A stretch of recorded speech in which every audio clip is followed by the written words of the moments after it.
नमस्ते मातृभूमि, नमस्ते वसुंधरा। मैंने पिछले वीडियो में ये कहा था कि लक्ष्मी जी की कृपा विष्णु जी के शत्रु पर, इस मुद्दे पर मैं वीडियो बनाऊँगा। तो मैं आज वो वीडियो लेकर आया हूँ। ये वीडियो जो है, ये जो कॉन्सेप्ट है, ये 2 पार्ट में बनेगा क्योंकि लक्ष्मी जी की जो कृपा विष्णु जी के शत्रु पर है, तो वो जो है ऐसे 2 व्यक्ति हैं। एक भृगु ऋषि हैं और दूसरे हैं शुक्राचार्य जी, जो भृगु ऋषि के पुत्र हैं। भृगु ऋषि जो हैं, वो भगवान विष्णु के पास जब गए थे, तो वो एक मुद्दा है। और फिर शुक्राचार्य जी जो हैं, उन पर किस तरह से लक्ष्मी जी की कृपा हुई, वो एक किस्सा है, मुद्दा है। अब यहाँ पर हम बात करते हैं सबसे पहले भृगु ऋषि की। भृगु ऋषि ने ज्योतिष शास्त्र की रचना की। उन्होंने एक सिस्टम जनरेट किया। हम ये कह सकते हैं कि उन्होंने एक तरह का सॉफ्टवेयर बनाया, एक प्रोग्रामिंग उन्होंने तैयार किया और उसको मान्यता दिलाने के लिए, क्योंकि उसके वो जो भी उन्होंने एक आयोजन किया है, जो भी उन्होंने एक विषय को उन्होंने एक ऑर्गेनाइज़ टूल्स के हिसाब से खड़ा किया है, तो उसके लिए उनको त्रिदेवों की मान्यता आवश्यक थी।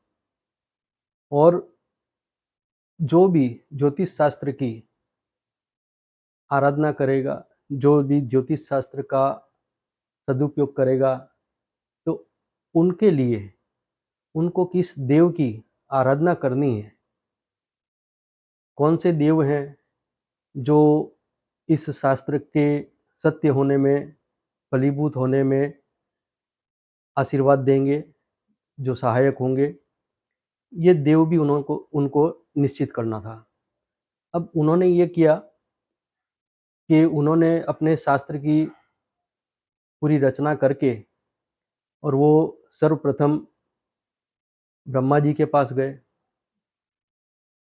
ब्रह्मा जी के पास गए तो ब्रह्मा जी ने उनसे कहा कि भई आप शिव जी के पास जाइए। जब शिव जी के पास गए, तो शिव जी ने कहा कि ये जो ज्योतिष शास्त्र की रचना की है, ये तो ज्योतिष शास्त्र जो है वो पृथ्वी के संदर्भ में है। तो पृथ्वी का जो मैनेजमेंट है या पृथ्वी का जो भी मतलब एक सृष्टि का पालनकर्ता का जो भार है, वो तो भगवान विष्णु का है। तो आप एक काम कीजिए, सृष्टि के पालनकर्ता तो भगवान विष्णु हैं, आप उनके पास चले जाइए। पुराणों में तरह-तरह की कथाएँ प्रचलित है। किसी में ये भी कहा है कि ब्रह्मा जी उनसे नाराज़ हुए थे, फिर शिव जी भी उनसे नाराज़ हुए और फिर वो भगवान विष्णु के यहाँ गए। संक्षेप में हम यही कहेंगे कि सबसे अंत में जब भगवान विष्णु के यहाँ वो गए, तो भृगु ऋषि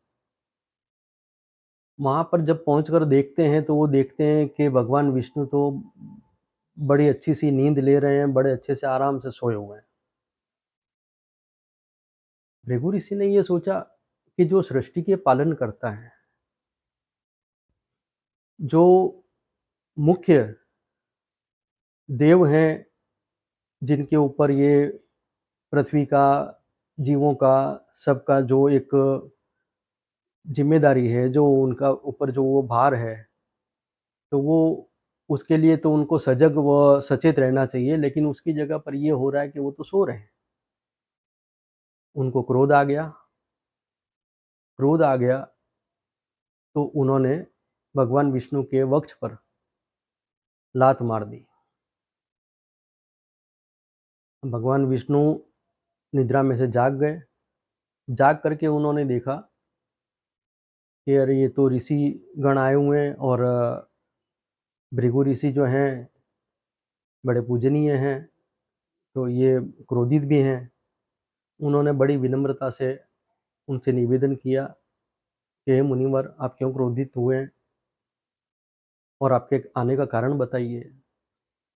तो ऋषि ने कहा कि मैंने ज्योतिष शास्त्र की रचना की है, मैं तो आपके पास आया था कि भाई आप जो है मुझे ये इसकी मान्यता प्रदान करें और मुझे बताइए कि कौन देव है, मैं किसकी पूजा करूँगा और मैं इस शास्त्र को परंपरा के तौर पे अपनाने वाले लोग किसकी पूजा करेंगे।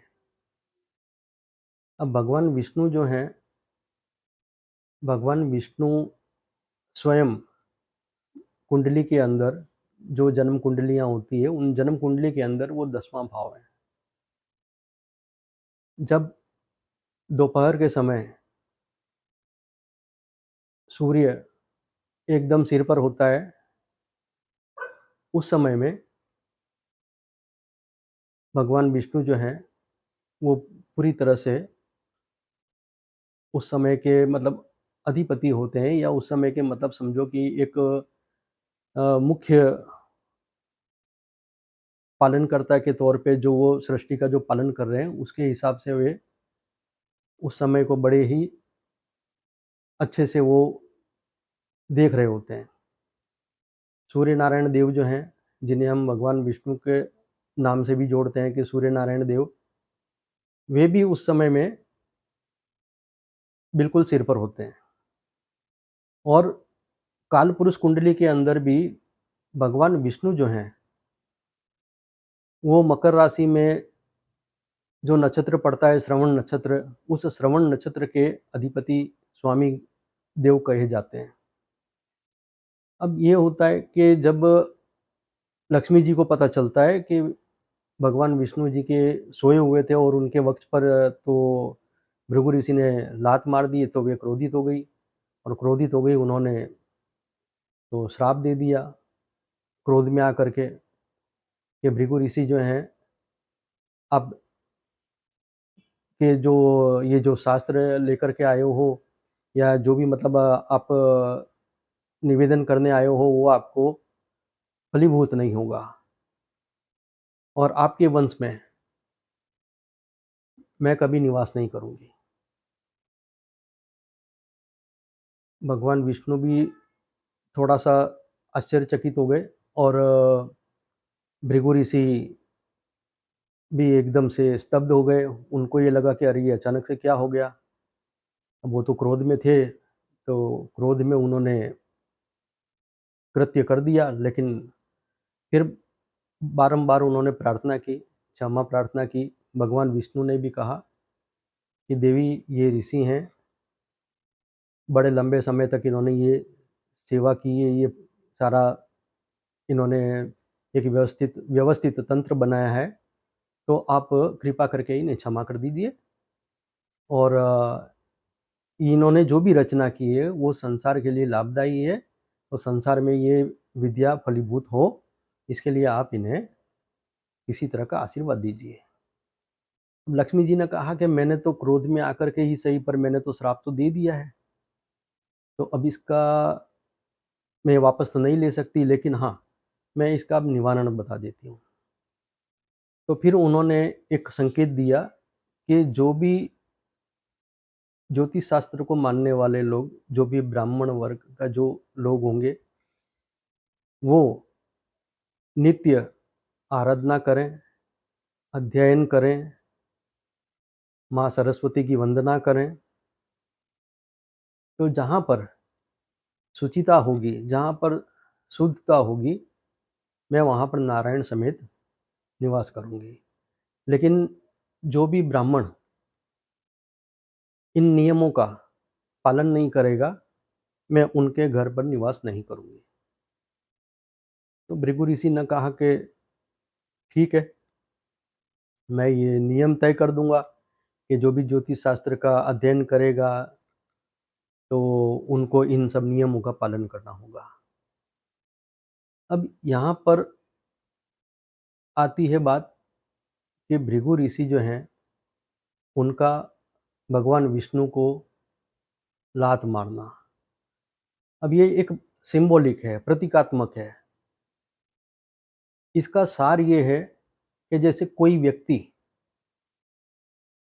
अच्छा भला काम कर रहा है, लेकिन अपनी कुशलता के अहंकार में जब वो उस काम को छोड़ देता है। जैसे कई लोग होते हैं कि बहुत अच्छी कुशलता है, लेकिन वो अपने ईगो में रहते हैं और बाय चांस अगर किसी उनके बॉस ने या उनके किसी ऊपरी अधिकारी ने उनको कुछ बोल दिया, तो वो क्रोध में आकर के वो काम छोड़ कर के खड़े हो जाते हैं कि मैं रिज़ाइन दे देता हूँ, मेरे को काम नहीं करना है। तो इसको भी इस संदर्भ में नौकरी को लात मार देना, अपने व्यवसाय को किसी व्यवसाय को लात मार देना कहा जाता है। और जब भी व्यक्ति किसी व्यवसाय को, किसी नौकरी को इस तरह से छोड़ देता है, तो वहाँ पर लक्ष्मी जी अप्रसन्न हो जाती हैं। लक्ष्मी जी वहाँ पर रूठ जाती हैं। ये एक प्रतीकात्मक कथा है। अब आती है बात कि भगवान विष्णु जो हैं, वो तो जैसा मैंने कहा कि वो स्वयं कर्म है। अब माता लक्ष्मी ने भगवान विष्णु से एक प्रश्न किया कि भृगु ऋषि ने जब आपके वक्ष पर लात मारी, तो आपको क्रोध क्यों नहीं आया? आपने उनसे कुछ कहा क्यों नहीं? भगवान विष्णु ने कहा कि भृगु ऋषि ने जिस शास्त्र की रचना की है, जिस विद्या की आराधना की है, उस विद्या की जननी माँ जगदम्बा स्वयं है, आदि शक्ति स्वयं है। अब जो माता आदि शक्ति की परम कृपा का पात्र है, अब इतनी जो महान ऊर्जा का जिसने वहन किया है, भृगु ऋषि ने माता के द्वारा दिए गए ज्ञान का, जो उनके जो सूत्र जो माता ने उन्हें दिए हैं ज्ञान के स्वरूप में, तो वो एक बड़ी ही उग्र या कहो कि बड़ी ही तेज वो एक चेतना है। उसका वहन करना किसी सामान्य इंसान के बस की बात नहीं होती है। और जब भृगु ऋषि ने इतने साल तक, कई युगों तक समझो कि उन्होंने जो ये एक लंबी तपस्या की है और जो विधिवत एक शास्त्र के रूप में इस ज्ञान को उन्होंने पूरा एक संगठित किया है, एक संकलन किया है, तो ऐसी सूरत में उनका मानसिक रूप से थका हुआ होना स्वाभाविक है। उनका इतने लंबे समय काल का उनका जो भी ये कार्यकाल रहा है, उसमें उनका स्वभाव में थोड़ा-सा क्रोधित बन जाना भी स्वाभाविक है। अब ऐसी परिस्थिति में मुझे आदि शक्ति की जो शक्ति है, जो आदि शक्ति का जो एक कार्य जो भृगु ऋषि ने किया है, तो मुझे उसका मान रखना चाहिए। और ऋषिगण जो होते हैं, वो पानी की तरह होते हैं। अगर उन्हें धूप में रख दिया जाए, तो वो एकदम गर्म हो जाएँगे और उन्हें अगर फिर छाया में रख दिया जाए, तो वो एकदम से शांत हो जाते हैं, वो एकदम से शीतल हो जाते हैं। तो ऋषियों की वाणी का, उनके क्रोध का बुरा मानना, तो वो फिर मेरी अपरिपक्वता होगी। मेरी परिपक्वता इसी में है कि ऐसे जो ऋषि मुनि हैं, उनकी चेतना की जो तीव्रता है, उनको नमन करना, उनको सम्मान देना। तो माता लक्ष्मी ने कहा कि हाँ, ठीक है। अब आती है बात कि भगवान विष्णु ने फिर एक और वाक्य कहा कि मैं स्वयं कर्म हूँ और मैं निपुणता के अहंकार को देख करके निपुणता का प्रतिकार नहीं कर सकता। इसका अर्थ इस तरह से है कि जैसे कोई निपुण व्यक्ति है, अगर वो निपुण व्यक्ति अपने काम को बहुत अच्छी निपुणता से करता है, बहुत कुशलता से वो काम करता है, लेकिन उसके अंदर एक अहंकार जन्म ले लेता है। अब ऐसा व्यक्ति अगर कोऑपरेट नहीं करता है या उसके साथ में एडजस्टमेंट नहीं होता है, तो ऐसी सूरत में उस व्यक्ति के स्वभाव को दोष देना उचित है, लेकिन उसकी निपुणता को कलंकित करना जो है, वो गलत है। और कर्म का प्रभाव भी तब है कि जब कर्म करने के लिए किसी भी जीव को प्रेरित किया जाए। निपुणता, कुशलता, लक्ष्य प्राप्ति, ये सभी तो वो प्रेरणा के स्रोत हैं कि जो व्यक्ति को कुशल बनने के लिए, निपुण बनने के लिए प्रेरित करते हैं। हम सभी जानते हैं कि भगवान विष्णु जो हैं, वो अपने आप में परिपूर्ण व्यक्तित्व हैं, वो परम पुरुष हैं। तो जो स्वयं परम पुरुष है, परिपूर्ण है, तो वो व्यक्ति अर्थात कि वो देव हमेशा यही चाहेंगे कि अन्य जो सामान्य व्यक्ति हैं, जिनके पास ज्ञान नहीं है या जो आधा अधूरा ज्ञान है या जिनकी कुशलता बराबर से ऊंचाइयों पर नहीं पहुंची है, तो ऐसे व्यक्तियों की कुशलता ऊंचाइयों पर पहुंचे। ऐसे व्यक्ति जो अपने आप को परिपूर्ण बनाना चाहते हैं, वो अपने आप को परिपूर्ण बनाएं।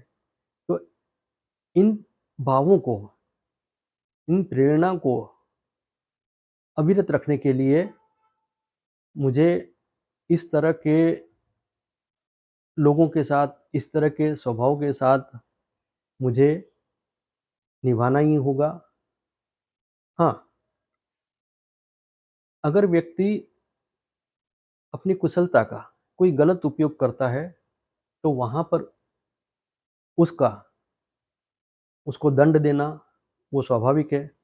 लेकिन कोई व्यक्ति अगर अपनी कुशलता का कुछ अहंकार करता है और उसमें भूल करता है, तो उसको अवसर देना भी बहुत आवश्यक है। तो भगवान विष्णु ने जब इस तरह से माता लक्ष्मी को सारी बात समझाई, तब माता लक्ष्मी ने कहा कि हाँ प्रभु, ये ठीक है, तो आप जो हैं, अब आगे से कभी भी ऐसी कोई भी परिस्थिति आने वाली हो, तो मुझे पहले से बता दें, ताकि मुझे कभी ये महसूस ना हो कि किसी ने आपका अनादर किया है या किसी ने आपका तिरस्कार किया है और मेरे मुख से कोई कटु वचन भविष्य में या कभी भी मेरे मुख से कोई कटु वचन आए, इसके लिए आप मुझे सचेत कर दें। तो मैं भी आगे से ध्यान रखूँगी। आपकी जितनी जवाबदारियाँ हैं, आपकी जितनी ज़िम्मेदारियाँ हैं, आप पूरे सजग हैं और आपको मुझे भी सहभागी के तौर पर मुझे भी आने वाली परिस्थितियों का या किसी भी इस तरह की कोई भी परिस्थितियों का आपको मुझे थोड़ा-सा अंदेशा देना चाहिए, ताकि मैं भी सावधानीपूर्वक उस परिस्थिति का सामना आपके साथ में करूँ। ये भृगु ऋषि की और भगवान विष्णु की कहानी है। जो पूरी कथा है, ये इस तरह से प्रतीकात्मक है। कर्म, प्रेरणा, यही सब चेतनाएँ हैं।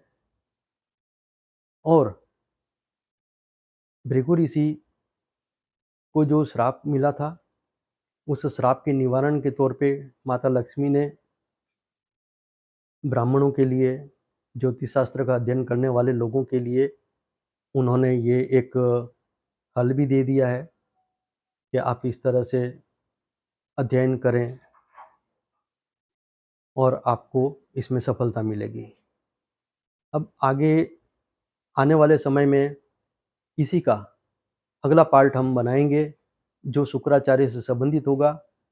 शुक्राचार्य को किस तरह से समस्याओं का सामना करना पड़ा और फिर लक्ष्मी जी की कृपा उन पर किस तरह से हुई, इसका जो भी विवरण है, वो हम अगले वीडियो में देंगे। तब तक के लिए धन्यवाद। आपको ये वीडियो अच्छा लगता है, आप लाइक करें, सब्सक्राइब करें और शेयर करें। धन्यवाद।